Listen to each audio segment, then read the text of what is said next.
All right, what's going on, Flex Press Nation? It's Turner here, and today I'm going to be breaking down my push day, why I do it, what my goals are, the reasoning behind it, the whole 9 yards. A push day targets three main muscle groups: your chest, your triceps, and your shoulders. The chest can be divided into multiple parts. Obviously, everyone refers to your chest as your pecs. They have two main groups: pec major, pec minor.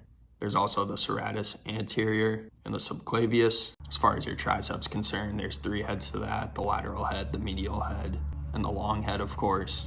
Lastly, there's a lot of muscle fibers in your shoulder, but a push day mainly targets two main larger groups: the front delt and the lateral delt.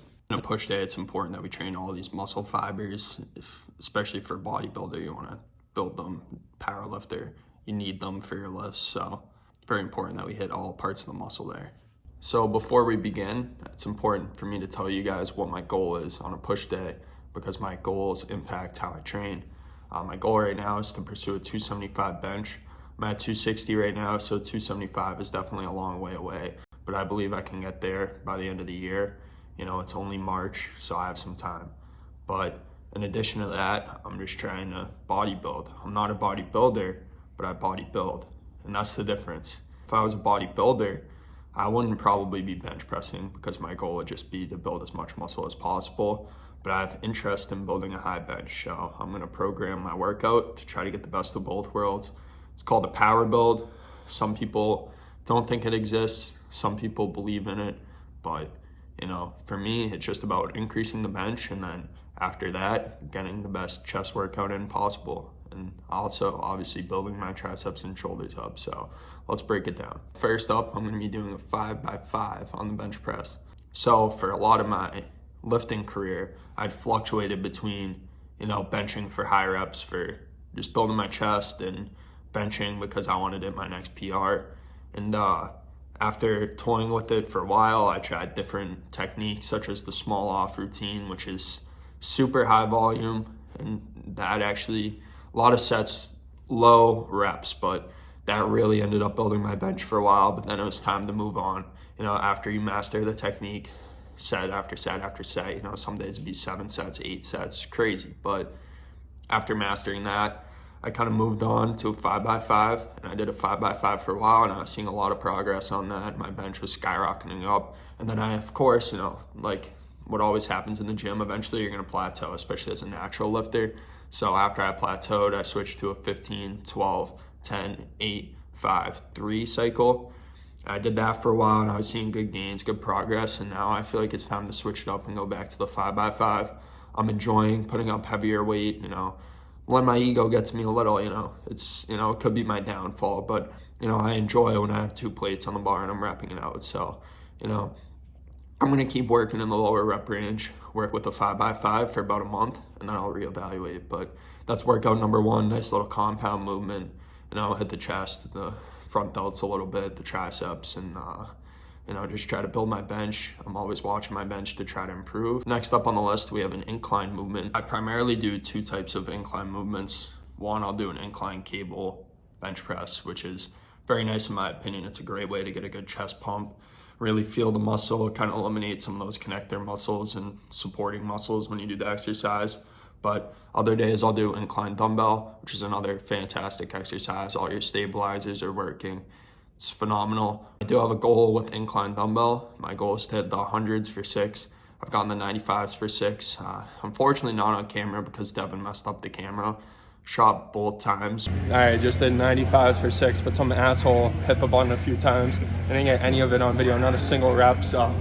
I have hit that, and a goal of mine is to get 100 for 6. Anyways, when I do an incline cable, I'm aiming for high reps, 12 to 15 every single set.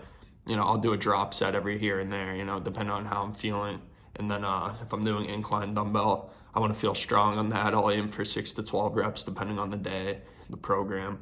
But yeah, if I'm having a shitty bench day, and I know it's just not my day strength-wise, I'm going to go do incline cable. If I'm feeling good, most likely I'm going to do incline dumbbell, and that's how it is for now. My 2 biggest cues on incline dumbbell are just keeping that 45-degree angle and touching my chest. Well, I guess that's actually technically 2 cues there. With the dumbbell, I touch the same spot on my chest every single time, and driving back into the chair.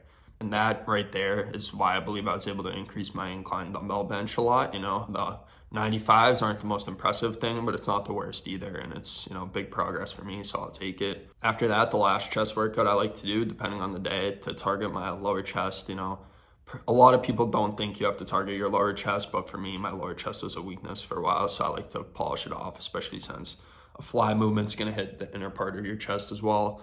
Most of the time, I'm doing a high to low fly, 2 to 3 hard sets. Depending on the day, I'll cross it or I'll just go straight.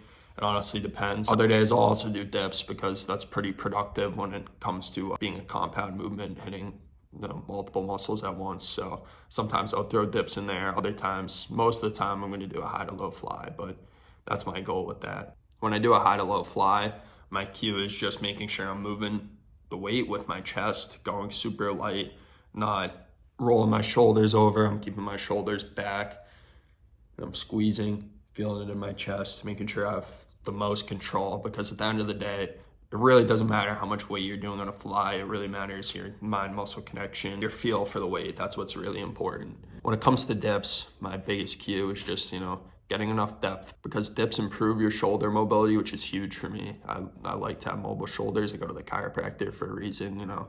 I have some issues in my left shoulder. I don't exactly know what it is, but, you know, I like to improve my shoulder mobility, especially it helps big time on certain exercises. After that, we actually get into shoulders. This is when I'll do some type of pressing movement most of the time.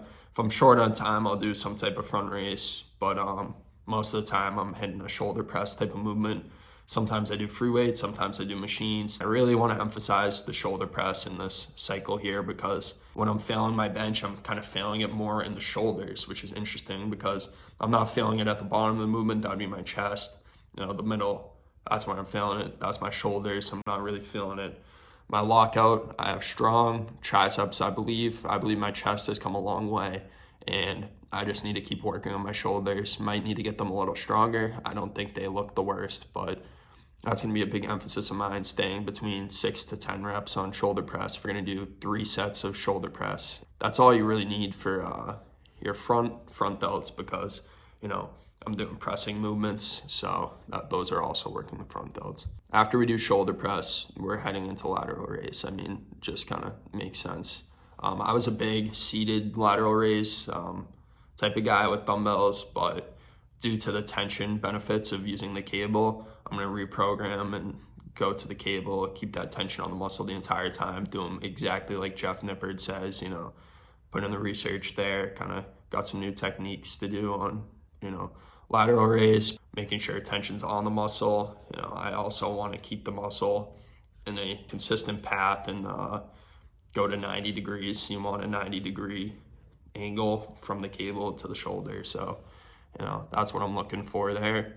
Looking at my full range of motion, build my shoulders. So I'll definitely be utilizing the cable lateral raise a lot more. After that, it's time for some triceps. I usually only do 2 tricep movements, and my triceps, I believe, just like my biceps are pretty fast responders, so I don't feel the need to do a ton of tricep work, especially, you know, throwing some drop sets, and that'll do it. But, you know, with triceps, I'm a big believer in mind-muscle connection and really emphasizing the squeeze of the motion, having control.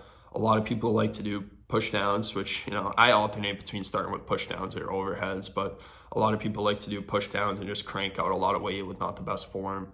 I have a lot of cues when it comes to tricep pushdowns. Locked in, my elbows are at my side. I'm making sure my elbows are locked in the entire time, usually looking in the mirror. I'm emphasizing full range of motion, squeeze. So I'll either do a rope and, you know, pull my triceps apart, flex them, or I'll use the push down bar and flex them at the bottom. Both are pretty effective ways as long as you can get that full range of motion. My cue, keep my wrist locked in, and really to emphasize the squeeze at the bottom, because that's where your muscle is flexing.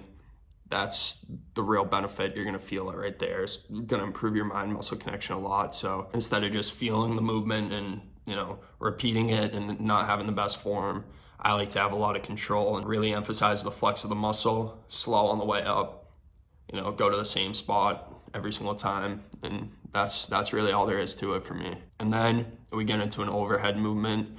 And most of the time I'm doing ropes. I've tried to incorporate some single arm skull crushers, but I don't really get as much mind muscle connection with those. It's good that that's a unilateral exercise, but most of the time I'll end up doing 2 bilateral exercises, and I'll occasionally throw in a single arm push down with the same philosophies, but usually 2 bilateral exercises on triceps, and that'll be same thing, holds with the ropes, really emphasizing pulling the weight apart, flexing my muscle, coming back, full range of motion, slowly, and then extending with a full squeeze and a hold. And really, if you just really lock in on your form on those, start light, you're going to progress super fast. And that's why I think my triceps are a strong point for me. I got this philosophy from a Ronnie Coleman video, I believe. I'm not 1,000% sure because I had thought it was Ronnie Coleman and Will Tennyson, but I rewatched their video and that wasn't it. So I honestly have no idea where I got that philosophy from, but it was a YouTube video that was emphasizing control of the cable. Obviously I'm using the cable for the constant tension that's on the muscle. After I complete my push day, usually push days are my longer days, but I still take the liberty of doing a few accessories because I feel like it just makes sense to do them on a specific day. Most of the time, I'm not the best with it. I'll do rotator cuffs, train the rotator cuffs, strengthen them for bench. I also hurt my rotator cuff last year during basketball season. I think it's important to strengthen those muscles. So what I'll do is I'll do internals and externals. First, I'll go low with the cable, keeping the tension on, and really let the weight, control and get that full range of motion. That's what it's all about, getting the range of motion, improving your mobility, and strengthening the muscle. Then I'll get into the overheads. I'll just take the dumbbell, go up high, come down, get that full range of motion, the full external rotation there.